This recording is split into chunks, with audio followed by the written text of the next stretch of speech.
Hello, dear friends. This is Phone Support Channel. Before you start watching this video, please subscribe to the channel and give it a like. And also write your feedback in the comments if this video helped you, or if you have any questions. Thank you. In this video, I want to show and explain how to make a hard reset on your iPhone.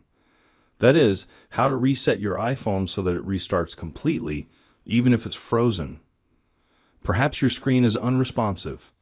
If your iPhone has a button, you will need to hold down the power button and the home button at the same time, and hold it until your iPhone restarts, and an apple will appear.